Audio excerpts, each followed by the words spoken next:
কক্সবাজার সমুদ্র সৈকত থেকে যুক্ত হচ্ছেন সহকর্মী মন্তোষ বেদজ্ঞ ও কুয়াকাটা থেকে যুক্ত হচ্ছেন জসিম পারভেজ।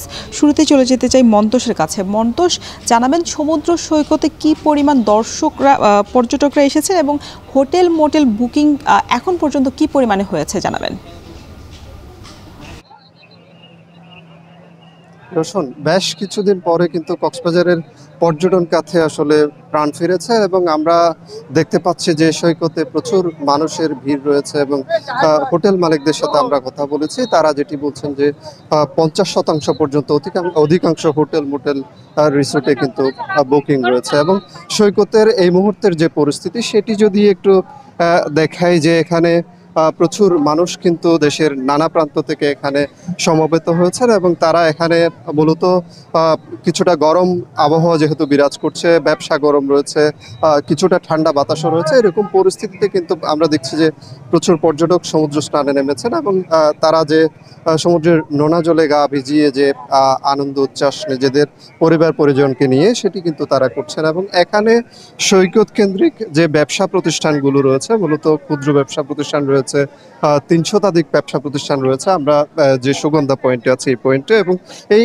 ব্যবসা প্রতিষ্ঠানগুলো কিন্তু মাঝখানের যে রাজনৈতিক অস্থিরতা বিরাজ করছিল কক্সবাজারের সারা দেশে, সেই অস্থিরতার মাঝে কিন্তু এই প্রতিষ্ঠানগুলো আসলে বন্ধ ছিল এবং সেই প্রতিষ্ঠানগুলো আমরা দেখছি যে অধিকাংশ প্রতিষ্ঠান খোলা রয়েছে এবং সেখানে পর্যটকদের যে আনাগোনা এবং তাদের যে বেচা কেনা সেটি কিন্তু বৃদ্ধি পেয়েছে এবং তাদের মাঝে একটা আনন্দ কিন্তু আসলে দেখা দিয়েছে। এবং এখানে মূলত সৈকত কেন্দ্রিক প্রচুর মানুষ কিন্তু সৈকত কেন্দ্রিক জীবিকা নির্বাহ করেন। এখানে হকাররা রয়েছে, ভ্রাম্যমান হকারের পাশাপাশি এখানে ফটোগ্রাফাররা রয়েছেন, বিচ বাইক চালক রয়েছেন,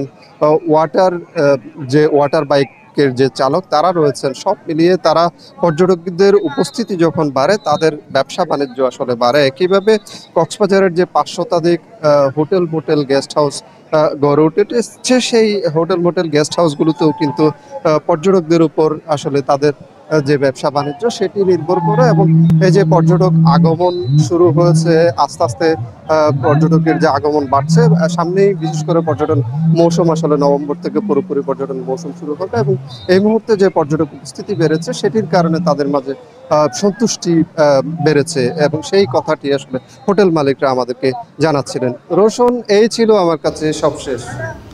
আমরা জানছিলাম কক্সবাজারের পরিস্থিতি, এবার জানতে চাই এবার কুয়াকাটার কি অবস্থা। কুয়াকাটায় জসিম, দেখছিলাম যে সমুদ্র সৈকতে অনেক বেশি মানুষের ভিড়। কুয়াকাটার কি অবস্থা? সেখানে আপনার পেছনে অনেক মানুষ দেখা যাচ্ছে এবং পর্যটন কেন্দ্রিক যে ব্যবসা বাণিজ্য বিগত দিনগুলোর চেয়ে কি বেড়েছে কিনা জানাবেন। দর্শন, আপনি জানেন আসলে দক্ষিণ বঙ্গোপসাগরের তীরে ঘেঁষা যে সাগরকন্যা কুয়াকাটা, এটি রূপ বৈচিত্র্যের দিক থেকে পর্যটকের কাছে অতি প্রিয় এবং ভ্রমণ পিপাসুদের কাছে প্রিয় স্থান হিসাবেই কিন্তু পরিচিত। আপনি এখন দেখতেই পাচ্ছেন দেশের বিভিন্ন স্থান থেকে হাজারো পর্যটক তারা কিন্তু বঙ্গোপসাগরের উত্তাল ঢেউয়ের সঙ্গে নেচে গিয়ে এবং গোসল করে নিচ্ছেন এবং আনন্দ উল্লাসে মেতে উঠেছেন। একই সঙ্গে এখানকার সৈকত সংলগ্ন যে সকল তাল বাগান, নারিকেল বাগান, ঝাউবন সহ বিভিন্ন বনানীতে বিচরণ করছে এবং এখানকার যে ঐতিহ্যবাহী যে রাখাইন যে কূপ রয়েছে সেই কূপটিও পরিদর্শন করছে এবং এখানে যে 250 বছর আগে যে পালতোলা নৌকা করে এখানে রাখাইনরা এসেছে সেই নৌকাটিও তারা পরিদর্শন করছেন। কথা বলা যায় যে পর্যটন কেন্দ্র কুয়াকাটা দীর্ঘ 1 মাস পর কিন্তু আজ সাপ্তাহিক ছুটিতে পর্যটকের পদচারণে মুখর হয়ে উঠেছে।